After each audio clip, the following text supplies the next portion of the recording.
حدیث پاک میں آتا ہے بندہ جب نماز میں فاتحہ سورہ فاتحہ پڑھتا ہے الحمدللہ رب العالمین، اللہ تعالیٰ اس کے جواب میں فرماتے ہیں حمدنی عبدی، میرے بندے نے میری حمد بیان کی۔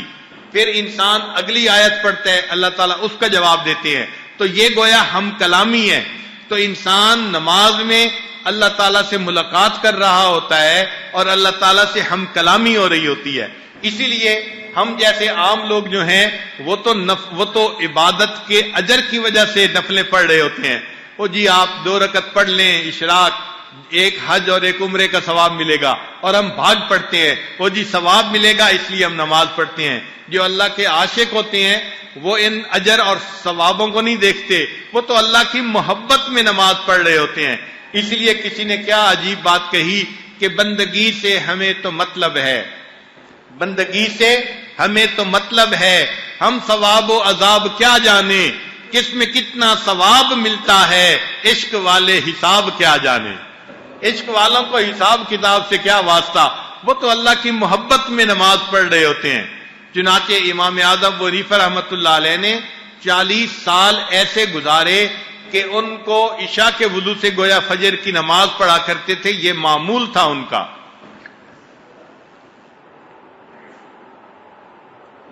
تو تہجد کی نماز میں رات کو کھڑا ہونا اور اللہ تعالیٰ سے راز و نیاز کی باتیں کرنا، یہ محبت کی علامت ہوتی ہے۔ مجھ کو نہ اپنا ہوش نہ دنیا کا ہوش ہے، بیٹھا ہوں مست ہو کے تمہارے جمال میں۔ مجھ کو نہ اپنا ہوش نہ دنیا کا ہوش ہے، بیٹھا ہوں مست ہو کے تمہارے جمال میں۔ تاروں سے پوچھ لو میری روداد زندگی، راتوں کو جاگتا ہوں تمہارے خیال میں۔ تو محبت انسان کو راتوں کو جگاتی ہے۔ ہم دنیا میں دیکھتے ہیں جن کے آپس میں کوئی تعلقات بن جاتے ہیں، رات کو 2 بجے ٹیلی فون ہو رہا ہے، 3 بجے ٹیلی فون ہو رہا ہے، رات کو میسیجز ہو رہے ہیں، ساری ساری رات جاگتے رہتے ہیں۔ محبت ان کو سونے نہیں دیتی، سوتے وہی ہیں جو غفلت میں گرفتار ہوتے ہیں۔ لہذا محبت کی یہ نشانی کہ انسان رات کو اللہ تعالیٰ کی عبادت کرے۔ سیدہ عائشہ صدیقہ رضی اللہ تعالیٰ عنہ فرماتی ہیں کہ اللہ کے محبوب صلی اللہ علیہ وسلم رات کو عبادت کرتے تھے، اتنا لمبا سجدہ نبی علیہ السلام نے فرمایا کہ وہ فرماتی ہیں کہ مجھے ڈر لگنے لگا کہ کہیں نبی علیہ السلام کو کوئی بات تو نہیں پیش آ گئی۔ میں اپنے بستر سے اٹھی اور میں نے نبی علیہ السلام کے انگوٹھے کو پکڑ کے، پاؤں کی انگلی کو پکڑ کے ہلایا، یہ دیکھنے کے لیے کہ ابھی زندگی تو ہے نا۔ یعنی اتنا لمبا سجدہ کیا کہ دیکھنے والے کو یہ ڈر لگنے لگ گیا کہ کہیں روح تو پرواز نہیں کر گئی۔ کتنا لمبا سجدہ کیا ہوگا، گھنٹوں کا سجدہ ہوگا۔ اللہ کے حبیب صلی اللہ علیہ وسلم اللہ کی بارگاہ میں ایسا سجدہ کیا کرتے تھے۔ کہہ لیں کہ مولانا یحییٰ رحمۃ اللہ علیہ لمبا سجدہ کرتے تھے۔ کسی نے کہا کہ حضرت اتنا لمبا سجدہ کیوں کرتے ہیں؟ تو فرمانے لگے جب میں سجدہ کرتا ہوں مجھے یوں محسوس ہوتا ہے میں نے اپنے پروردگار کے قدموں پہ سر رکھ دیا، اب میرا سر اٹھانے کو دل ہی نہیں کرتا۔ یہ محبت کی کیفیت ہوتی ہے کہ سر رکھ دیا ہے، میں قدموں سے سر نہیں اٹھاؤں گا۔ اللہ کے حبیب صلی اللہ علیہ وسلم کو بھی ایسی ہی لذت ملتی تھی کہ محبوب سجدے میں سر ڈالتے تھے، پھر سر اٹھانے کو جی نہیں چاہتا تھا۔ رابعہ بصریہ اللہ کی نیک بندی ساری ساری رات اللہ کی عبادت کرتی تھیں۔ ایک دن اشراق کے بعد تھوڑی دیر کے لیے بیٹھے بیٹھے نیند آ گئی تو اسی وقت آنکھ کھلی اور کہنے لگی اللہم انی اعوذ بک من عین لا تشبع من النوم، اے اللہ میں ایسی آنکھ سے آپ کی پناہ چاہتی ہوں جو نیند سے بھرتی نہیں ہے۔ حالانکہ ساری رات جاگتی رہی تھی مگر اس کے بعد بھی تھوڑی دیر کا سونا ان کو پسند نہیں تھا۔ تو اللہ سے جن کو محبت ہوتی ہے ان کی راتیں اسی طرح جاگتے گزرتی ہیں۔ ایک شخص کہتے ہیں کہ میں ایک باندی کو لایا گھر کے کام کرنے کے لیے، وہ کمزور سی تھی اور کھاتی پیتی بھی نہیں تھی مگر گھر کے کام وہ بڑے تسلی سے کرتی تھی۔ مجھے اس نے بہت خوش رکھا ہوا تھا۔ رات کا جب وقت آتا تو وہ پوچھتی آپ کو میری ضرورت ہے، میں کہتا نہیں تو وہ مصلی پہ کھڑی ہو جاتی اور ساری رات اللہ کی عبادت کرتی تھی۔ ایک دن میری آنکھ کھلی تو وہ تہجد میں دعا مانگ رہی تھی، اے اللہ آپ کو مجھ سے محبت رکھنے کی قسم. جب اس نے یہ بات کی تو میں نے اس کو آواز دی, اے لڑکی کیا بات کر رہی ہو؟ اللہ آپ کو مجھ سے محبت رکھنے کی قسم. یوں کہو اللہ مجھے آپ سے محبت رکھنے کی قسم. اگر واسطہ بھی دینا ہے تو اپنی محبت کا دو. کہنے لگے جب میں نے یہ کہا تو وہ ناراض ہونے لگی اور کہنے لگی کیوں؟ میں تو یہی کہوں گی اللہ آپ کو مجھ سے محبت رکھنے کی قسم. اور پھر کہنے لگی اگر اللہ کو مجھ سے محبت نہ ہوتی وہ مجھے ساری رات نہ جگاتا اور تجھے ساری رات بستر پہ نہ لٹاتا. مجھے جو مصلے پہ بٹھایا ہوا ہے تو محبت ہے تو بٹھایا ہوا ہے نا. تو یہ حضرات ساری رات اللہ کی رات میں اللہ کی محبت میں جاگتے ہیں اور عبادت میں رہتے ہیں. مصلے پہ کچھ دیر گزارنا کوئی آسان کام نہیں ہوتا. کوئی 2 گھنٹے گزار کے دکھائے نا, 15 منٹ کے بعد جسم میں تکلیف شروع ہو جاتی ہے. کبھی رانوں میں تکلیف, کبھی ٹخنوں میں تکلیف, کبھی پاؤں میں تکلیف. مصلہ اچھال کے پھینک دیتا ہے بندے کو. وہی مصلے پہ بیٹھ سکتا ہے جس کے دل میں اللہ کی محبت جمی ہوئی ہوتی ہے. اور ایسے لوگ گھنٹوں بیٹھتے ہیں. ساری رات ہمارے اکابر مراقبے میں گزار دیتے تھے. اللہ کی وہ مصلے پہ آتے تھے اس طرح پرسکون ہو جاتے تھے جیسے بچہ ماں کی گود میں آ کے پرسکون ہو جایا کرتا ہے. تو یہ اللہ تعالیٰ کی محبت کی علامت ہے. امام راضی رحمت اللہ علیہ فرماتے ہیں اے اللہ دن اچھا نہیں لگتا مگر تیری یاد کے ساتھ. اے اللہ دن اچھا نہیں لگتا مگر تیری یاد کے ساتھ, اور رات اچھی نہیں لگتی مگر تجھ سے راز و نیاز کے ساتھ. اب آج راز و نیاز کرنے کی تڑپ دل میں نہیں ہے نوجوان کے. علامہ اقبال نے سچ کہا کہ کس قدر تجھ پہ گراں صبح کی بیداری ہے, کس قدر تجھ پہ گراں صبح کی بیداری ہے, ہم سے کب پیار ہے ہاں نیند تمہیں پیاری ہے. تو آج تو نیند پیاری ہے کہ انسان ساری رات جم کے سوتا ہے, ڈٹ کے کھاتے ہیں اور جم کے سوتے ہیں. یہ گدوں والی نشانی ہماری زندگی میں نظر آتی ہے. ہم اللہ کی عبادت کے لیے رات کو جاگنے کے لیے تڑپ رہے ہوں, ترس رہے ہوں, یہ نشانی نظر نہیں آتی. حضرت علامہ عبد الوہاب شیرانی رحمت اللہ علیہ اپنی کتاب میں لکھتے ہیں کہ ہمارے اکابر رات کے اندھیرے کا اس طرح انتظار کرتے تھے جیسے دلہا اپنی دلہن سے ملاقات کے لیے رات کا منتظر ہوا کرتا ہے. ان کو رات کا انتظار رہا کرتا تھا. چنانچہ جن کے دل میں محبت ہوتی ہے وہ رات کو اپنے رب سے مناجات میں مشغول ہوتے ہیں.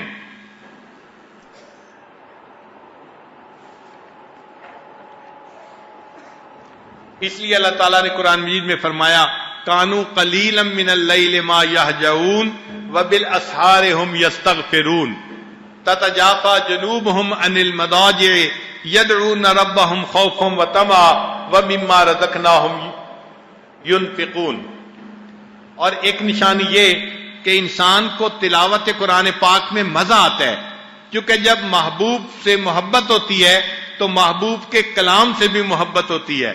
اس کا خط مل جائے تو وہ بار بار پڑھتے ہیں, میسیجز لوگ بار بار پڑھتے ہیں, ایک دوسرے کو بتاتے ہیں میں نے تمہارا میسج 10 دفعہ پڑھا, میں نے تمہارا میسج 5 دفعہ پڑھا.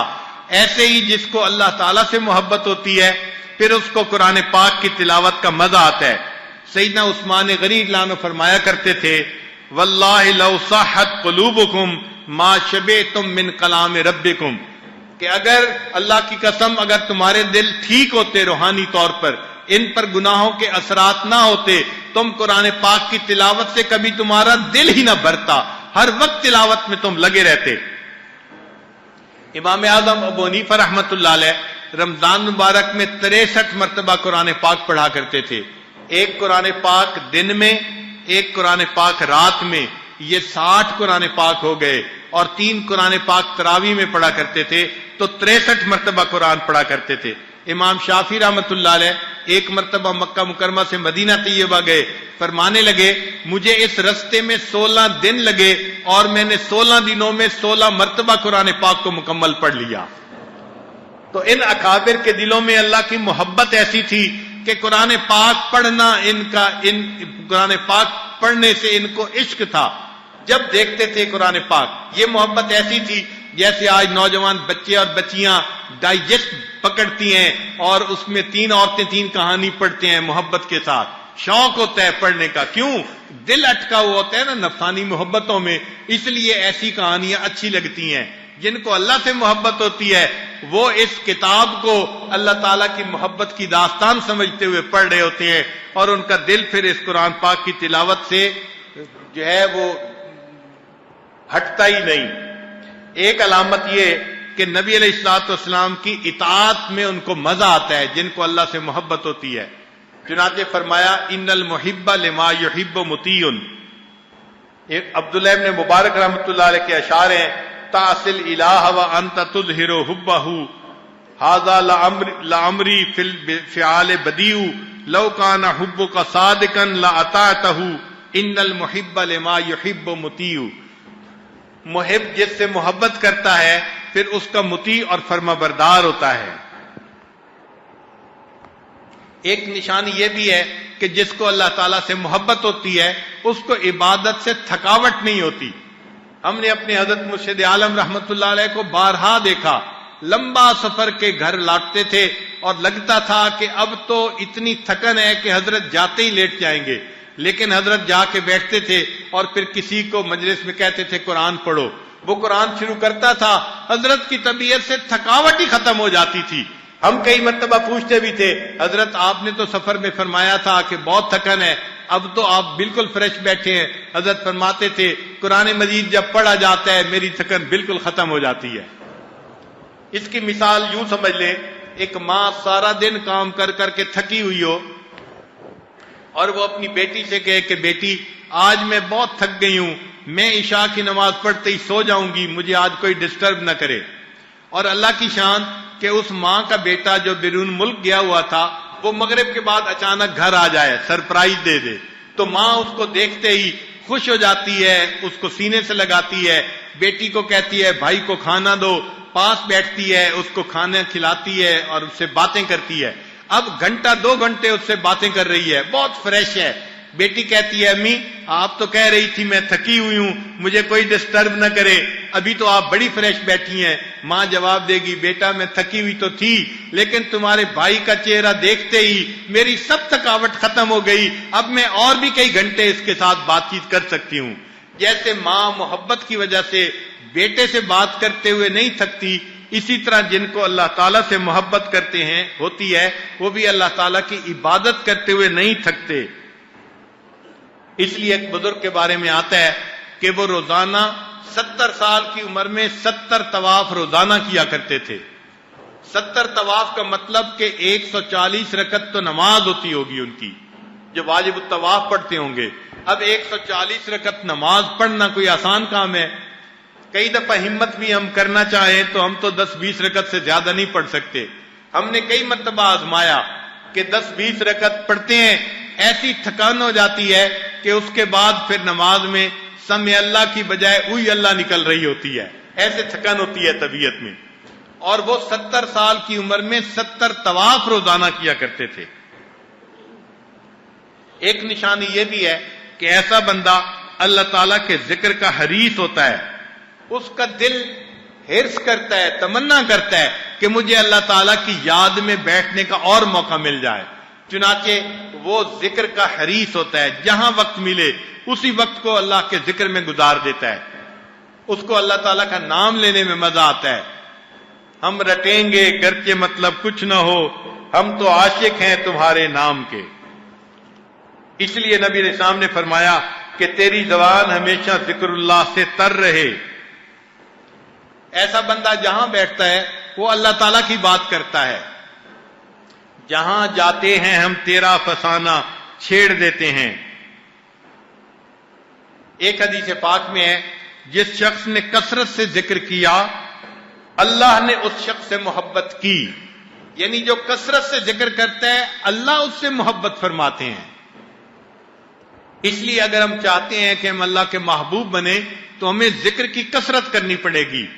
یہ منٹوں کے مراقبوں سے انسان کے دل میں اللہ کی محبت نہیں آتی. آپ خود غور کریں کہ نرسری کلاس کا طالب علم ہو اور اس کو آپ 15 منٹ روزانہ پڑھائیں تو سال کے بعد وہ نرسری کے امتحان پاس نہیں کر سکتا. کہیں گے جی 15 منٹ میں کیا بنتا ہے، 2-4 گھنٹے تو پڑھانا ہی پڑے گا. اگر 15 منٹ کی تعلیم سے وہ نرسری کلاس میں پاس نہیں ہو سکتا تو یہ بندہ 15 منٹ کے مراقبے میں اللہ کی محبت کے امتحان میں کیسے پاس ہوگا؟ اس لیے ہمیں گھنٹوں اللہ کا ذکر کرنا ہوگا، مراقبہ کرنا ہوگا. اور جب محبت آتی ہے پھر گھنٹوں کا پتہ بھی نہیں چلتا. یہ یاد رکھنا کہ شروع میں انسان اپنے آپ کو زبردستی مراقبے میں بٹھاتا ہے، جب محبت کا رشتہ جڑتا ہے پھر مراقبہ انسان کو پکڑ کے بٹھا لیا کرتا ہے، پھر اٹھنے کو دل نہیں چاہتا. انسان کو کوئی اٹھائے تو انسان کی طبیعت میں ناگواری ہوتی ہے، اس نے کیوں مجھے ڈسٹرب کیا، ایسے مزہ آتا ہے انسان کو. ایک علامت اللہ تعالیٰ کی محبت کی یہ بھی ہے کہ غیر اللہ کے ذکر سے بیزاری ہوتی ہے. چنانچہ آپ دیکھیں گے مشائخ کی طبیعت کہ آپ ان کی صحبت میں بیٹھ کے دنیا کے تذکرے کرے تو ان کی طبیعت بیزار ہوتی ہے.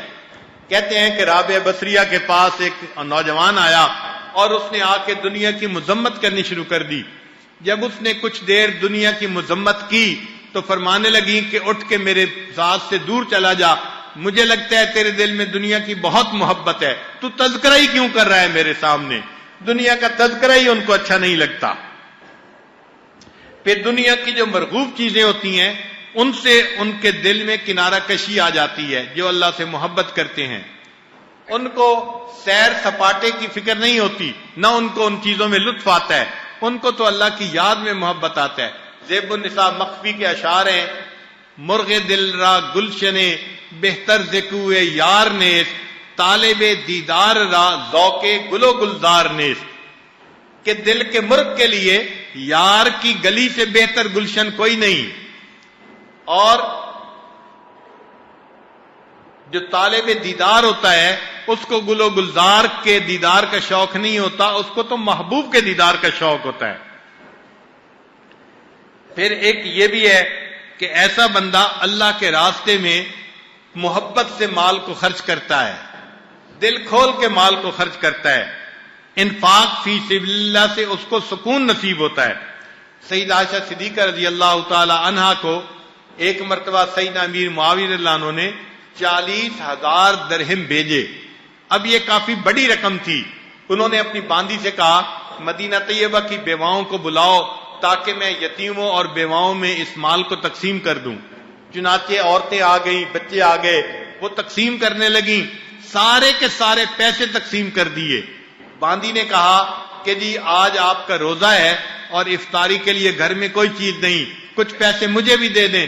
فرمانے لگی مجھے پہلے بتاتی، مجھے تو نہیں پتا تھا، میں نے تو سارے پیسے اللہ کے راستے میں خرچ کر دیے. تو اس طرح اللہ کے راستے میں خرچ کرنے کا ان کو مزہ آتا ہے. جیسے سیدنا صدیق اکبر رضی اللہ تعالیٰ عنہ نے اپنا سارا مال اللہ کے راستے میں خرچ کر دیا تھا. ایک مرتبہ نبی علیہ السلام نے اعلان فرمایا کہ اللہ کے راستے میں نکلنا ہے، اس کی تیاری کے لیے سب لوگ اپنا مال لے کے آئیں. حضرت عمر رضی اللہ تعالیٰ نے بڑے خوش ہوئے، اس لیے کہ ان کے پاس ان دنوں کافی اچھا مال تھا. وہ کہنے لگے کہ ہر مرتبہ ابو بکر مجھ سے آگے نکل جاتے ہیں، آج میں ابو بکر صدیق لانوں سے آگے نکل کے دکھاؤں گا. وہ گھر گئے اور اپنے گھر کا آدھا مال لے کے آئے اور نبی علیہ السلام کے قدموں میں ڈال دیا. لیکن جب صدیق اکبر لانو آئے تو وہاں تو معاملہ ہی الگ تھا. اس کو علامہ اقبال نے بڑے پیارے انداز میں لکھا ہے.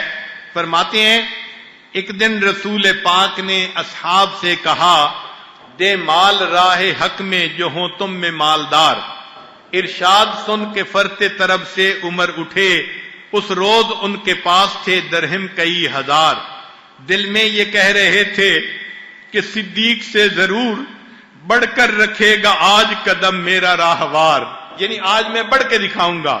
لائے غرض کے مال رسول امی کے پاس، ایثار کی ہے دست نگر ابتدائے کار. پوچھا حضور سرور عالم نے اے عمر، اے وہ کہ جوش حق سے تیرے دل کو ہے قرار. رکھا ہے کچھ عیال کی خاطر بھی تو نے کیا، مسلم ہے اپنے خیش و اقارب کا حق گزار. کی عرض نصف مال سے ہے فرزند و زن کا حق، باقی جو ہے وہ ملت بیضا پہ ہے نثار. یہ عمر لانوں کی بات تھی کہ آدھا گھر والوں کے لیے چھوڑ کے آیا اور آدھا ملت بیضا پہ نثار کر دیا. آگے فرماتے ہیں اتنے میں وہ رفیق نبوت بھی آ گیا،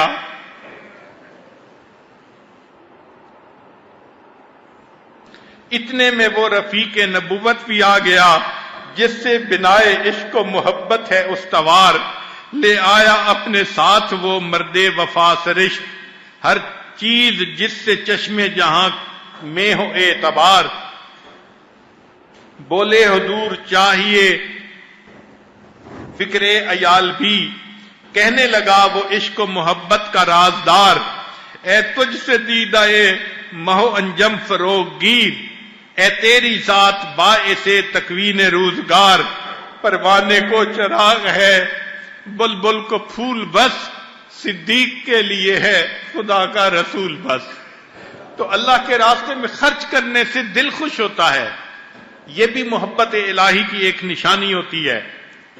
اللہ رب العزت ہمیں بھی اپنی ایسی محبت عطا فرما دے۔ ایک نشانی یہ بھی کہ ایسا بندہ سلطان محبت کے سامنے سر نگوں ہوتا ہے، وہ اپنے محبوب کو بھلانے کی کوشش بھی کرے تو محبوب کو بھلا نہیں پاتا، محبت دل میں ایسی رچ بس جاتی ہے کہ بھلانا بھی چاہو بھلا نہیں سکو گے۔ اس لیے کسی شاعر نے عجیب بات کہی کہ روز کہتا ہوں بھول جاؤں انہیں، روز کہتا ہوں بھول جاؤں انہیں، روز یہ بات بھول جاتا ہوں۔ ایسی محبت دل میں آ جاتی ہے کہ محبوب سے غفلت ممکن ہی نہیں رہتی۔ امام ربانی حضرت مجدد ثانی رحمۃ اللہ نے اپنے مکتوبات میں لکھا ہے کہ جس بندے کو فنائے قلبی نصیب ہو جاتی ہے، اس کو اگر 1000 سال کی عمر دی جائے اور کہا جائے کہ اس 1000 سال میں اللہ سے غافل ہو کر دکھاؤ تو وہ اللہ سے غافل نہیں ہو سکتا، ایسی اس کی کیفیت ہو جاتی ہے۔ پھر انہوں نے اس کے بعد ایک واقعہ لکھا ہے کہ سہل بن عبداللہ تستری رحمت اللہ علیہ، ان پر فنائیت کا زمانہ لمبا ہو گیا۔ جب فنا ہوتا ہے انسان تو روح کے تو مزے ہوتے ہیں مگر جسم پہ تھکاوٹ ہوتی ہے، جسم مادی چیز ہے، اس کو مادی چیزیں چاہیے، کھانا پینا راحت آرام، اس سے اس کی تسلی ہوتی ہے۔ تو جسم کے اوپر ذرا تاب تھا اور جسم کے اوپر جو ہے وہ تھکاوٹ تھی، چنانچہ جب کئی مہینے ان کے اس میں گزر گئے، اب وہ بھی چاہتے تھے کہ کچھ دیر کے لیے میرے بدن کو راحت مل جائے۔ اب اس زمانے میں نیند کی گولیاں تو تھی نہیں کہ رات کو نیند کی گولی کھاؤ اور پھر 10 گھنٹے مردے کی طرح پڑے رہو، تو اس زمانے میں نیند ان کو نہیں آتی تھی، وہ بڑا دعائیں مانگتے تھے، اے اللہ مجھے نیند عطا کر دیجئے، نیند نہیں آتی تھی۔ چنانچہ ایک دن انہوں نے یہ نیت کی کہ آج میں کچھ لوگوں کے ساتھ شکار کرنے کے لیے چلا جاؤں گا، اور چونکہ شکار میں مصروف ہو جاؤں گا تو تھوڑی دیر کے لیے میری طبیعت ذکر سے ہٹ جائے گی تو میرے بدن کو راحت مل جائے گی۔ سارا دن وہ شکاری لوگوں کے ساتھ مل کر شکار کرتے رہے مگر پھر بھی طبیعت میں غلبہ محبت کا اسی طرح رہا۔ چنانچہ جب واپس آئے تو بدن پھر تھکا ہوا تھا، تو انہوں نے اللہ سے دعا مانگی۔ اب ایک دیوانے کی دعا سنیے کیا تھی، دعا یہ مانگی، اللہ اس شخص کے سب گناہوں کو معاف کر دے جو مجھے ایک لمحہ کے لیے تجھ سے غافل کر دے۔ اللہ اس شخص کے سب گناہوں کو معاف کر دے جو مجھے ایک لمحہ کے لیے تجھ سے غافل کر دے۔ اب محبت اس معیار تک آ گئی تھی کہ بلانا بھی چاہو بلا نہیں سکو گے۔ ایک نشانی یہ بھی ہوتی ہے کہ پھر جس کو اللہ سے محبت ہوتی ہے اللہ تعالیٰ ہی اس کا رفیق اعلیٰ بن جاتا ہے۔ چنانچہ نبی علیہ السلام نے اپنے پردہ فرمانے سے تھوڑی دیر پہلے یہی فرمایا تھا، اللہم رفیق الاعلیٰ، تو اللہ تعالیٰ ہی بندے کے رفیق بن جاتے ہیں، اور انسان کو اپنے محبوب سے ہی سکون ملتا ہے۔ چنانچہ مجنو ابن عامر، اس کو لیلا سے محبت تھی اور وہ محبت میں اتنا پاگل تھا کہ اس کو کوئی اور چیز سجھائی نہیں دیتی تھی۔ کتابوں میں لکھا ہے ایک دفعہ مجنو کے باپ نے کہا کہ تمہاری وجہ سے میری بڑی بدنامی ہوئی، چل بیت اللہ میں اور وہاں جا کر توبہ کر اس نفسانی محبت سے۔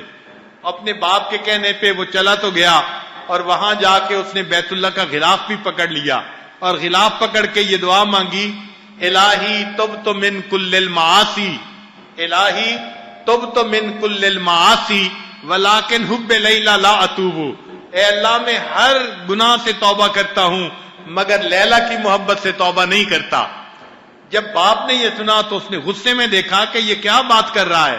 اس پر مجنو نے دوسرا شعر پڑھا، الہی الہی لا تسلبنی حبہا ابدا، اے اللہ کبھی بھی لیلا کی محبت کو میرے دل سے نہ نکالنا۔ وَيَرْحَمَ اللَّهُ عَبْدًا قَالَ آمِينَ، اور جو میری اس دعا پر آمین کہے اللہ اس کے گناہوں کو معاف کر دینا۔ تو یہ محبت ایسی دل میں ہوتی ہے کہ دل سے نکلتی ہی نہیں ہے۔ عربی کتاب میں لکھا ہے کہ کسی نے مجنو کو خواب میں دیکھا اس کی وفات کے بعد۔ اس نے کہا کہ مجنو تمہارے ساتھ اللہ نے کیا معاملہ کیا؟ تو مجنو نے کہا اگرچہ میرے گناہ بہت تھے مگر اللہ کو میری محبت پسند آ گئی اور اللہ نے میرے گناہوں کو معاف کر دیا اور فرمایا کہ میں اپنے محبین کے لیے تمہیں ایک معیار کے طور پہ پیش کروں گا کہ اگر دنیا میں ایک عورت سے کوئی اتنی محبت کر سکتا ہے، اے میرے چاہنے والوں تم نے مجھ سے کیوں اتنی محبت نہ کی؟ اب ذرا غور کیجئے ایک نقطہ، علمی نقطہ طلباء کے لیے، کہ انسان کی محبت کے لیے پیدا نہیں کیا گیا، مگر اس کے باوجود انسان سے محبت کرتے ہوئے وہ کئی مرتبہ وہ ہمت بن جاتا ہے اور سمجھتا ہے کہ جی میں اب کیا کروں، میرا تو کوئی بے بس ہو گیا ہوں، کوئی بس نہیں چلتا۔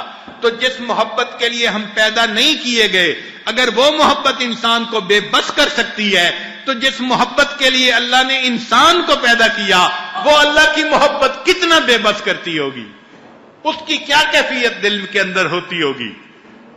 کاش کہ اللہ تعالیٰ ہمیں اس محبت کی لذت عطا فرما دے، پھر ہمیں پتہ چل جائے کہ اللہ والوں کی زندگی کیوں اللہ کی محبت میں تڑپ کے یوں گزر رہی ہوتی ہے۔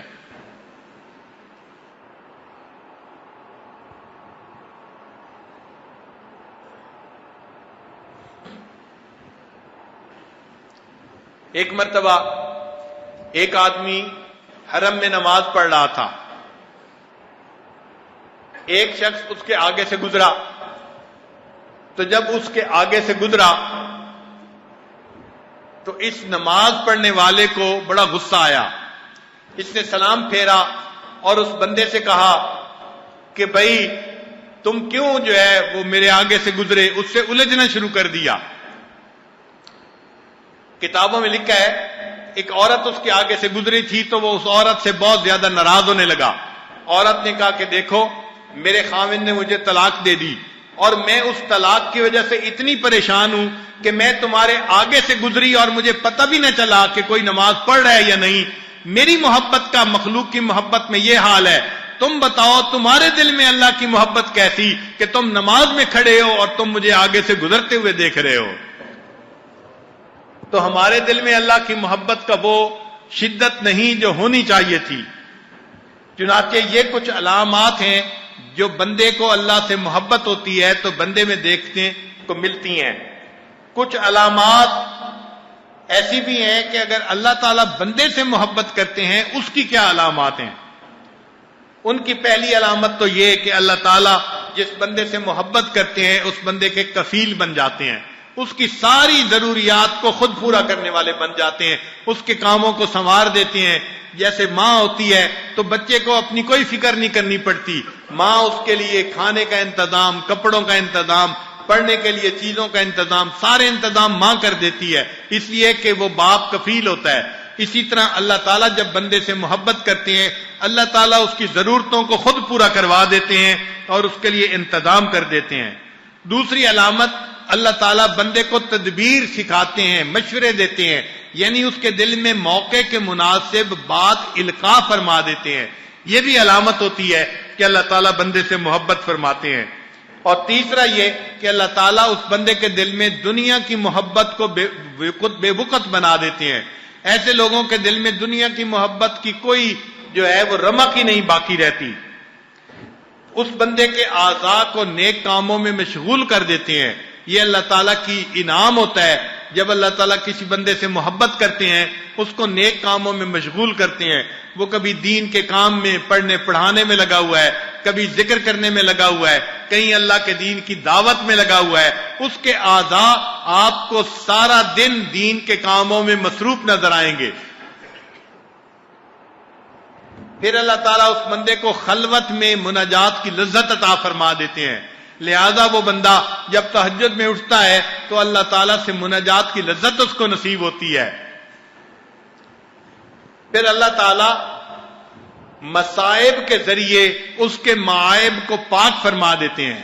ذرا غور کیجئے، ماں اپنے بچے کو دیکھے کہ اس نے پوٹی کر دی، بدبو آ رہی ہے، تو ماں اس بچے کو دیکھ نہیں سکتی سال میں، فوراً اس کو پانی کے ساتھ نہلائے گی، صاف ستھرا کرے گی، پھر اچھے کپڑے پہنا کر خوشبو لگائے گی اور اس کے بعد اس کو سینے سے لگا کے پیار کرے گی.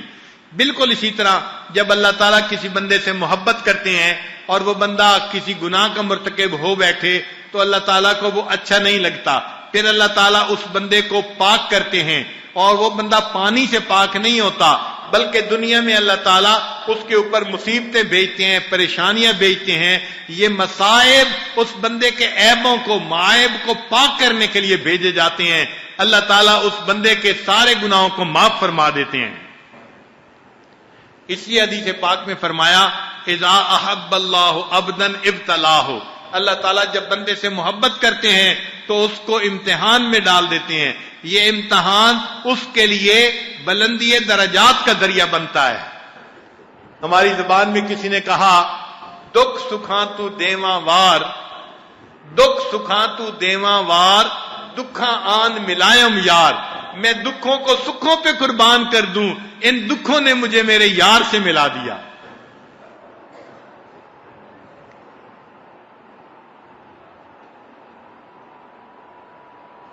پھر اللہ تعالیٰ ایسے بندے کے دل سے دنیا کا خوف نکال دیتے ہیں.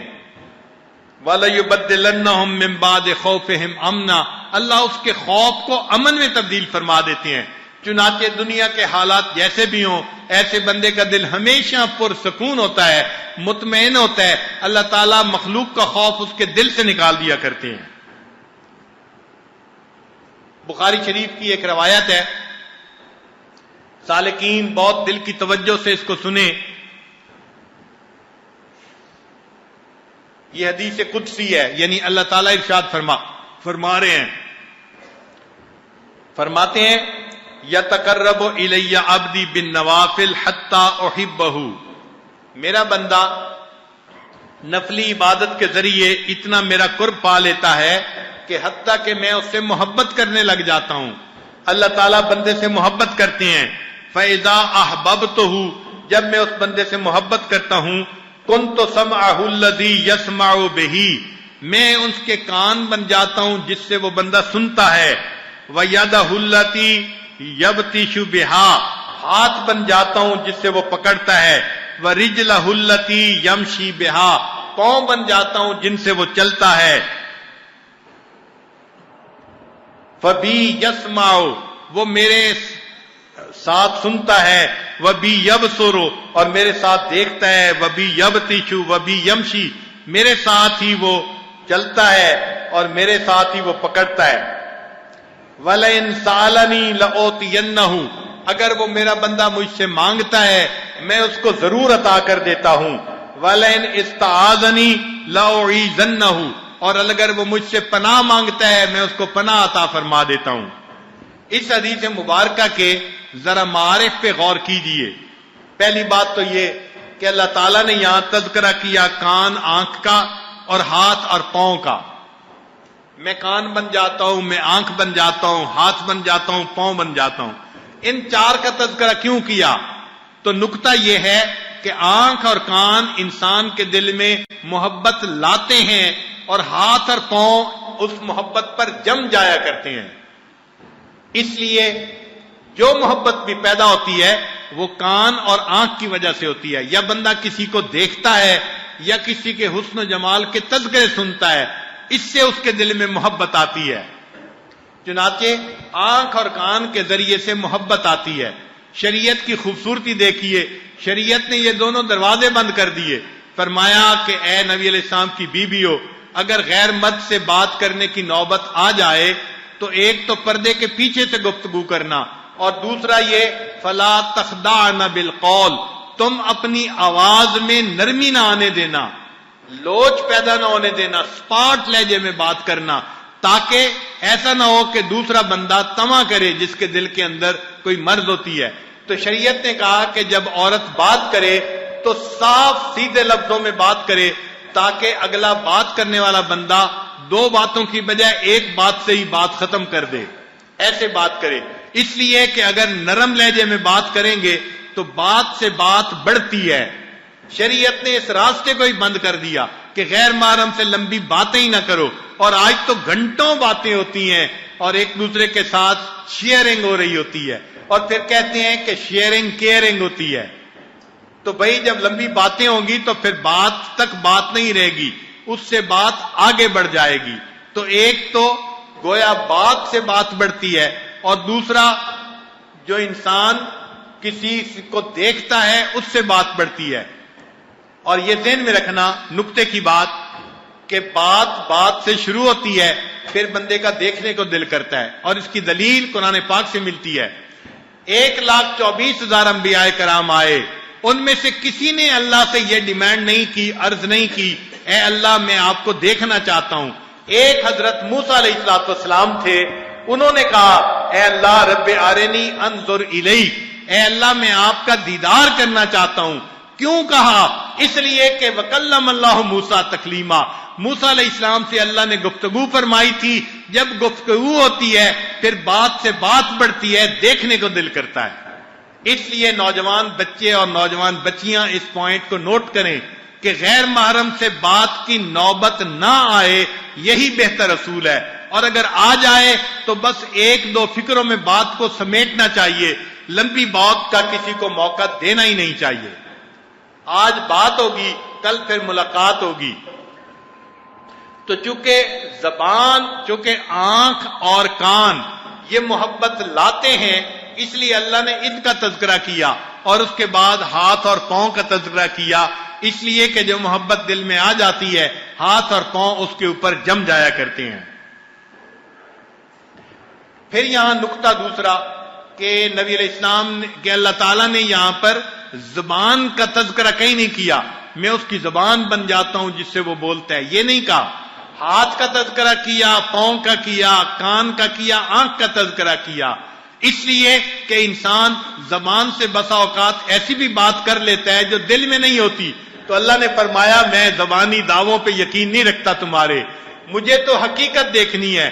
ہاتھ اور پاؤں تب دل میری محبت پر جمیں گے جب دل میں محبت آئے گی. اس لیے زبان کا تذکرہ نہیں کیا. تو اللہ کی بارگاہ میں زبانی دعوے نہیں چلتے. ہم کریں تو کچھ نہیں اور اپنی زبان سے اللہ کے بڑے عاشق بنتے پھریں.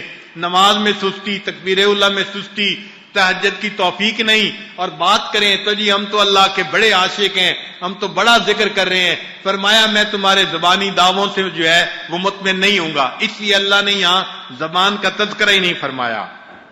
پھر ایک اور علمی نقطہ کہ اس میں فرمایا فبی یسمع وبی یبصر. اب ایک طالب علم یہ سمجھتا ہے کہ بی کی بجائے لی کا لفظ ہونا چاہیے تھا. میرے لیے وہ دیکھتا ہے، میرے لیے وہ سنتا ہے. لی جو ہے اظہار کے لیے اس میں غایت اور خصوصیت پر زیادہ دلالت ہے، مگر یہ غلطی ہوتی اس لیے کہ بی کے لفظ میں جو مناسبت ہے وہ لی کے لفظ میں نہیں. چنانچہ جب فرماتے ہیں بی یسمع، اس کا معنی یہ کہ بندہ اس حال میں دیکھتا ہے کہ اللہ اس کے ساتھ ہوتا ہے، اس حال میں سنتا ہے اللہ اس کے ساتھ ہوتا ہے. یہ اس معیت کا تذکرہ تھا جو اللہ تعالیٰ اپنے چاہنے والے بندے کو عطا فرما دیتے ہیں.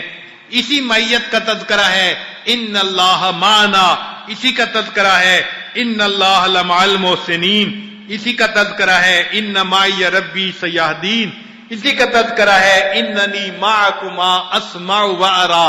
یہی محبت تصوف میں بھی مطلوب ہوتی ہے. چنانچہ ہمارے سلسلے کا جو 16واں سبق ہے وہ مراقبہ معیت ہے. گویا سارے ذکر اذکار کرنے کے بعد جو آخری نچوڑ ہوتا ہے وہ یہ کہ اللہ اپنی معیت عطا فرما دیجیے، اور سالک کو ان اسباق کے کرنے پر اللہ تعالیٰ کی معیت نصیب ہوتی ہے. پھر ایک علمی نقطہ اور کہ جو بندہ ایسا بن جاتا ہے وہ مستجاب الدعوات ہوتا ہے. اللہ تعالیٰ فرماتے ہیں وَلَئِن سَأَلَنِي لَأُعْطِيَنَّهُ، وہ ہاتھ اٹھاتا ہے میں اس کے اٹھے ہاتھوں کو قبول کر لیتا ہوں، وہ مجھ سے پناہ مانگتا ہے میں اس کو پناہ عطا فرما دیتا ہوں۔ چنانچہ اللہ تعالیٰ ایسے محبوب بندے کو اگر مصائب و آلام عطا بھی کرتے ہیں تو وہ اس کے درجات کو بڑھانے کے لیے کرتے ہیں۔ ہم نے دیکھا بعض لوگ کہتے ہیں او جی ہم دین پہ زیادہ آگے نہیں بڑھنا چاہتے، جو دین پہ آگے بڑھتے ہیں آزمائشیں شروع ہو جاتی ہیں۔ یہ تو انتہائی بے وقوفی کی بات ہے، اس لیے کہ اگر چھوٹی موٹی آزمائش سے اجر بہت زیادہ بڑھے تو پھر اس آزمائش کے لیے تو خوشی سے تیار ہونا چاہیے۔ جن کے دل میں اللہ کی محبت ہوتی ہے وہ اللہ تعالیٰ کی طرف سے دیے ہوئے غم و آلام سے بھی محبت کرتے ہیں۔ اس لیے کسی نے کہا تیرے عشق نے مجھے غم دیا، میرے غم کی عمر دراز ہو۔ تیرے عشق نے مجھے غم دیا، میرے غم کی عمر دراز ہو۔ وہ مقام آئے خدا کرے، میرے عشق پہ تجھے ناز ہو۔ بندہ جب اللہ سے محبت کرتا ہے تو عشق میں ایسا مقام آتا ہے اس کی محبت پہ اللہ کو ناز ہوتا ہے۔ پھر اللہ تعالیٰ فرشتوں میں تذکرہ فرماتے ہیں دیکھو یہ میرا بندہ نوجوان خوبصورت دل میں گھر کرنے والی بیوی پاس تھی مگر میری محبت نے اس کو جگا دیا، یہ مصلی پہ کھڑا تہجد پڑھ رہا ہے۔ تو اللہ تعالیٰ اس بندے کی محبت کا فرشتوں میں تذکرہ کرتے ہیں۔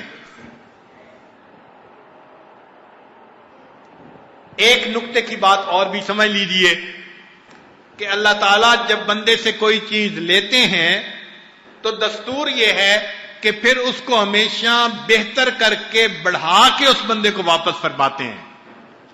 دنیا داری کا مسئلہ نہیں ہے کہ جو لی اتنی بھی نہیں دیتے، اس سے بھی کم دیتے ہیں۔ اللہ تعالیٰ کا معاملہ اور ہے۔ اللہ تعالیٰ بندے کو اگر آزماتے ہیں اور اس سے کچھ لیتے ہیں تو جب واپس کرتے ہیں تو پہلے سے بڑھا کر دیتے ہیں، اور اس کی دلیل قرآن پاک سے جو ہے وہ ملتی ہے۔ ایوب علیہ السلام کو اللہ تعالیٰ نے آزمایا، ان کو بیمار کیا، ان کے بیوی بچے بھی فوت ہو گئے، مال و دولت بھی چلا گیا۔ پھر اللہ تعالیٰ نے جب آزمائش ختم فرمائی اللہ تعالیٰ فرماتے ہیں وَوَهَبْنَا لَهُ أَهْلَهُ وَمِثْلَهُمْ مَعَهُمْ، ہم نے ان کو ان کے اہل خانہ عطا کیے اور ان جیسے اور بھی ان کو دیے۔ رحمت منا و ذکرا للعابدین، یہ ہماری طرف سے رحمت تھی، ہماری طرف سے ان کے اوپر ایک انعام تھا، اور یہ تھا کہ بعد میں آنے والے جو نصیحت پکڑنے والے ہیں ان کے لیے بھی یہ ایک یاد رکھنے کی بات ہے۔ ہم جب لیتے ہیں تو تھوڑا لیتے ہیں، لوٹاتے ہیں تو بہتر لوٹا دیتے ہیں۔ اسی طرح اللہ تعالیٰ نے سیدنا ابراہیم علیہ السلام سے قربانی مانگی بیٹے کی، تو جب اسماعیل علیہ السلام کی قربانی دی تو اسماعیل علیہ السلام قربان نہیں ہوئے، اللہ تعالیٰ نے مینڈے کو قربان کروا دیا، اسماعیل علیہ السلام کو بچا دیا۔ مگر اللہ تعالیٰ پھر قرآن پاک میں فرماتے ہیں کہ ہم نے اسماعیل کی قربانی کے لیے کہا تھا وَوَهَبْنَا لَهُ إِسْحَاقَ وَيَعْقُوبَ نَافِلًا وَكُلًّا جَعَلْنَا صَالِحِينَ۔ پھر اللہ تعالیٰ ایک بیٹے کی قربانی لیتے ہیں اور دیکھو پھر اللہ تعالیٰ اس کے بدلے ان کو اسحاق علیہ السلام اور اسحاق علیہ السلام کو یعقوب علیہ السلام بیٹا عطا فرما دیتے ہیں۔ بیٹا مانگا تھا پوتے تک عطا کر دیا جب واپس کیا۔ تو یہ دستور یاد رکھیے، اللہ تعالیٰ جب لیتے ہیں تھوڑا لیتے ہیں اور بہتر واپس کرتے ہیں۔ اللہ تعالیٰ نے آدم علیہ السلام کو جب جنت سے نکالا تھا اس وقت ان کی ساری اولاد ان کے صلب میں موجود تھی، لیکن اللہ تعالیٰ نے جب ان کو واپس جنت بھیجنے کا وعدہ فرمایا تو ان کی اولاد کو اللہ نے دنیا میں نقطہ کمال پہ پہنچایا، سب صلاحیتیں عطا فرمائیں۔ جب نقطہ کمال کو پہنچ گئے اب اس کامل حالت میں ان کو واپس جنت عطا فرمائیں گے۔ نکالا تھا تو اس وقت کمزور کیفیت تھی، جب واپس جنت عطا کی فرمایا ہم تمہیں کامل بنا کر جنت عطا فرمائیں گے۔ تو یہ دستور یاد رکھ لیجئے، اللہ تعالیٰ جب اپنے پیاروں کو آزماتے ہیں تو تھوڑی مشکل دیتے ہیں اور اس کے بعد ان کو زیادہ اجر ثواب کے ساتھ وہی چیز واپس لوٹا دیا کرتے ہیں۔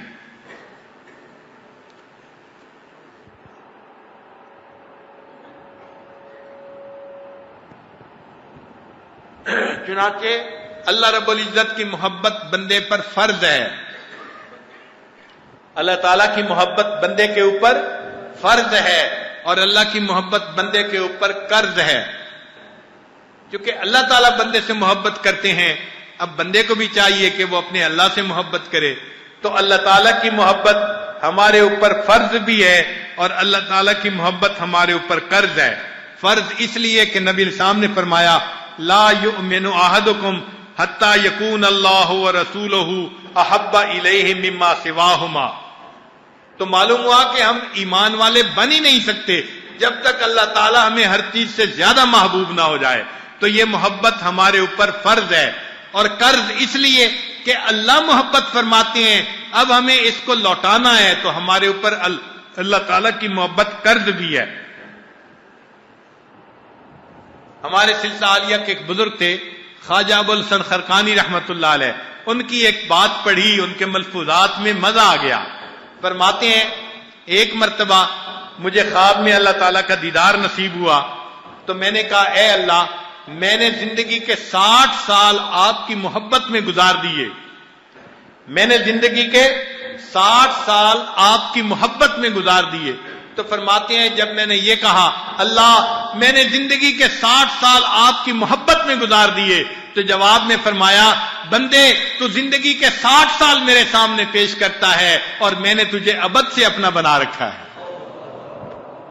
تو 60 سال کی باتیں کرتا ہے، میں نے ابد سے تجھے اپنا بنا رکھا ہے. اللہ اکبر.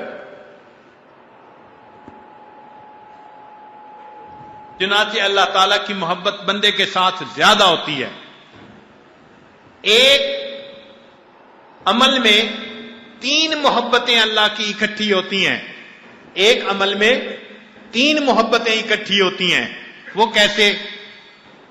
اللہ تعالیٰ پہلے اس بندے کو عمل کی توفیق دیتے ہیں، ایک یہ محبت اللہ کی ہوئی.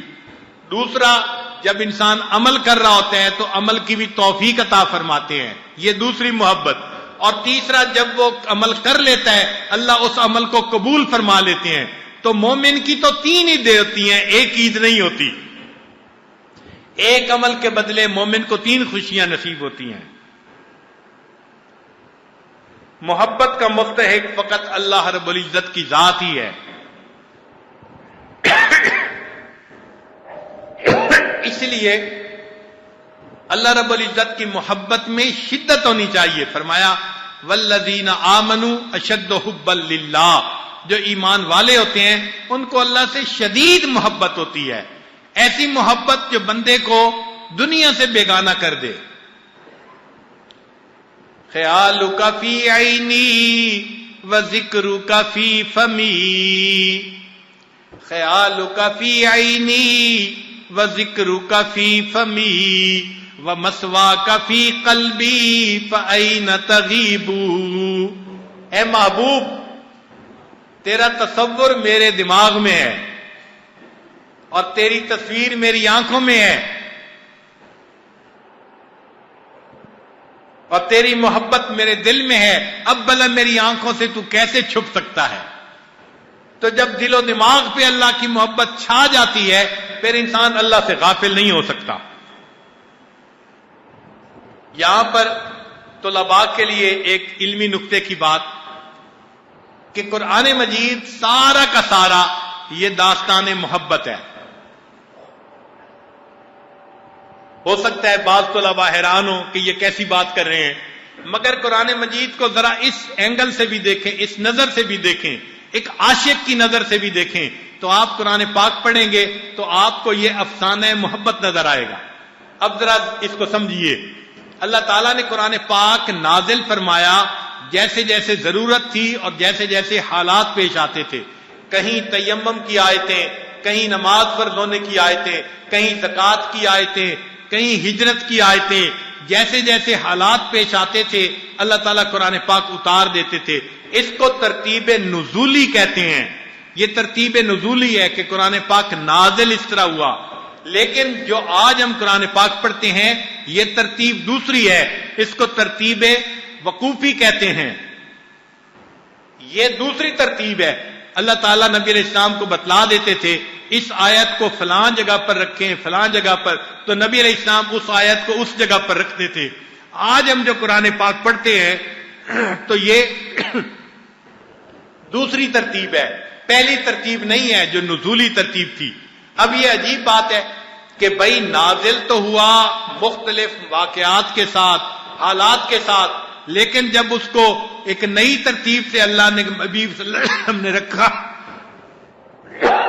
تو اب قرآن پاک کی اپنی ایک ترتیب بن گئی۔ یہ ترتیب اپنی ہے۔ آپ سورہ الف لام میم سے پڑھنا شروع کریں، پورے قرآن پاک میں ایک ترتیب نظر آئے گی۔ چنانچہ بعض مفسرین نے تو آیتوں کی بھی آپس میں ترتیب لکھی ہے، اس آیت کی ترتیب کیسے اور اس کی ترتیب کیسے، اور سورتوں کی بھی آپس میں ترتیب لکھی ہے۔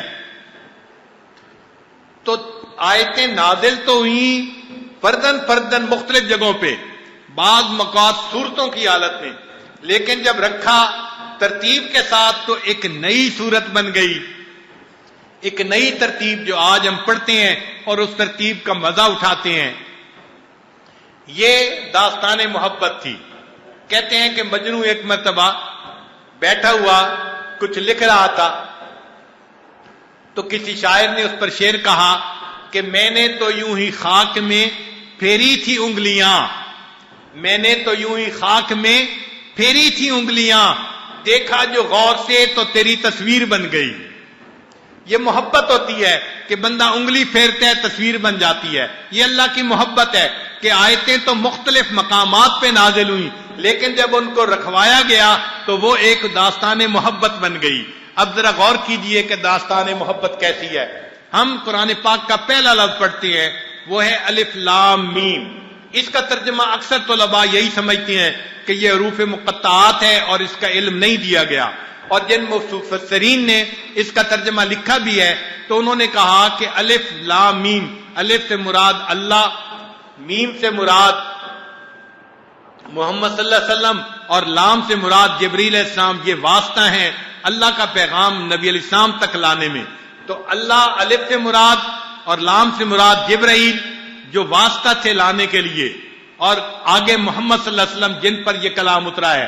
انہوں نے بھی فقط اتنے ہی اس کے معارف رکھے ہیں، لیکن ہمارے مشائخ امام ربانی مجدد ثانی رحمت اللہ علیہ جن پر اللہ نے حروف مقطعات کے علوم کو کھولا، انہوں نے اسے کسی اور نظر سے دیکھا، محبت کی نظر سے دیکھا۔ تو انہوں نے بتلایا کہ یہ حروف مقطعات اصل میں ایک محبت کا اشارہ ہے جو اللہ نے اپنے محبوب صلی اللہ علیہ وسلم سے کیا۔ محبت جہاں ہوتی ہے نا، وہاں آنکھوں آنکھوں میں اشارے ہو جاتے ہیں، مختصر لفظوں میں اشارے ہو جاتے ہیں، پیغام پہنچ جاتے ہیں۔ آنکھوں آنکھوں میں اشارے ہو گئے، تم ہمارے ہم تمہارے ہو گئے۔ تو محبت میں اشارے چلتے ہیں، یہ حروف مقطعات اشارے ہیں۔ کیسا اشارہ؟ اس میں الف لام میم، توجہ فرمائیے گا، فرمایا جو الف ہے وہ حقیقت احمدی ہے، وہ نبی علیہ الصلوۃ والسلام کی طرف اس کا اشارہ ہے کہ نبی علیہ السلام اللہ کے محبوب تھے۔ اللہ تعالیٰ انسانوں میں جو اللہ سے محبت کرنے نکایا مقام رکھنے والے تھے، اللہ نے پہلے لفظ میں ان کی طرف اشارہ کر دیا، یہ ہیں میرے سے محبت کرنے والے، میرے محب بھی ہیں، میرے محبوب بھی ہیں۔ چنانچہ الف سے مراد حقیقت احمدی ہے، لام سے مراد خلت ہے، ابراہیم علیہ السلام کا مقام ہے، میم سے مراد حضرت موسیٰ علیہ الصلوۃ والسلام جو اللہ کے محب تھے۔ چنانچہ نبی علیہ الصلوۃ والسلام سے اللہ کو محبت تھی، مگر یہ محبت ذاتی تھی۔ چنانچہ محبت کی دو قسمیں بیان کی گئی ہیں، ایک محبت ذاتی اور دوسری محبت صفاتی۔ بعض بندے کو کسی کو ذاتی طور پہ محبوب ہوتے ہیں، ماں کو بیٹے سے ذاتی محبت ہوتی ہے، اور اگر کسی بچے میں حسن ہو، علم ہو، باتیں اچھی ہوں تو وہ بچہ بھی ماں کو پیارا لگتا ہے، اس کو محبت صفاتی کہتے ہیں۔ تو سیدنا ابراہیم علیہ السلام بھی اللہ کے محبوب تھے، مگر ان میں محبت صفاتی تھی اور نبی علیہ السلام میں محبت ذاتی تھی۔ اس لیے نبی علیہ السلام کو اللہ نے محبوبیت کا مقام عطا فرمایا اور ابراہیم علیہ السلام کو اللہ نے خلت کا مقام عطا فرمایا۔ ایک نقطہ اور بھی یہاں یاد رکھیے کہ اگر ماں کو بیٹے سے محبت ہوتی ہے بچے کو پتا ہوتا ہے کہ امی مجھ سے محبت کرتی ہے، مگر اس کی تمنا یہ ہوتی ہے اب میرے اندر محبت صفاتی بھی آ جائے تاکہ میں کامل محبوب بن جاؤں۔ یہی نبی علیہ السلام کی بھی کیفیت تھی، محبت ذاتی حاصل تھی، نبی علیہ السلام چاہتے تھے مجھے محبت صفاتی بھی مل جائے، چنانچہ نبی علیہ السلام نے درود شریف نمران جو نماز میں رکھا تو کون سا؟ اللہم صلی علی محمد وعلی آل محمد کما صلیت علی ابراہیم وعلی آل ابراہیم۔ اس درود شریف کا مطلب یہ تھا اللہ مجھے آپ نے محبت ذاتی تو عطا فرما دی، اب مجھے محبت صفاتی میں بھی کمال عطا فرما دی۔ تو محبت صفاتی سے خلت ملی، چنانچہ نبی علیہ السلام کو یہ دونوں مقام ملے۔ نبی علیہ السلام نے فرمایا انا حبیب اللہ، میں اللہ کا حبیب ہوں اور ولا فخر، مجھے اس پر فخر نہیں ہے۔ اور دوسری جگہ نبی علیہ السلام نے فرمایا اگر میں دنیا میں کسی سے محبت کرتا، کسی کو خلیل بناتا، لئن اتخذ ابی بکر خلیلا، میں ابو بکر کو خلیل بناتا، ولکن صاحبکم خلیل اللہ، لیکن تمہارا صاحب تو اللہ کا خلیل ہے۔ تو نبی علیہ السلام خلیل بھی تھے اور اللہ کے حبیب بھی تھے۔ اللہ نے ان کو دونوں طرح کے کمال عطا فرمائے تھے، کمال ذاتی بھی عطا فرمایا تھا اور کمال صفاتی بھی عطا فرمایا تھا۔ چنانچہ جو پہلا حرف ہے وہ حقیقت احمدی کی طرف اشارہ ہے، جو محبت ذاتی کی طرف اشارہ ہے، اور جو لام ہے وہ محبت خلت یعنی محبت صفاتی کی طرف اشارہ ہے، اور میم وہ یعنی وہ عاشقی کی طرف اشارہ ہے۔ موسیٰ علیہ السلام اللہ کے محب تھے، عاشق تھے، تو اللہ نے 3 حرفوں میں بات سمیٹ دی، اے انسانو تم میری کتاب پڑھ رہے ہو، تم نے اس کتاب سے میرا محب بننا ہے، میں 3 حرفوں میں بات سمیٹتا ہوں۔ میری محبت میں جو اعلیٰ مقام پانے والے تھے وہ میرے انبیاء میں سے، اولو العزم انبیاء میں سے بھی 3 ہستیاں تھیں جو نمایاں مقام لے گئیں، ایک میرے محبوب جو احمد تھے، اور ایک میرے خلیل جو میرے خلت کا مقام پا گئے، اور تیسرے موسیٰ علیہ السلام جن کو محبت نے جو ہے وہ میرے ساتھ اتنی محبت تھی کہ میرے دیکھنے کی آرزویں کرتے تھے۔ اللہ نے ان 3 ہستیوں کے نام پہلے حرف میں ہی بتا دیا، دیکھو تمہارا ٹارگٹ یہ ہے، تمہارے لیے مثال یہ ہے، تمہارے لیے زندگی کا آبجیکٹو یہ ہے۔ ہم 3 حرفوں میں بات سمیٹتے ہیں۔ پھر اس کے بعد اللہ تعالیٰ نے آگے قرآن پاک کی بات کی۔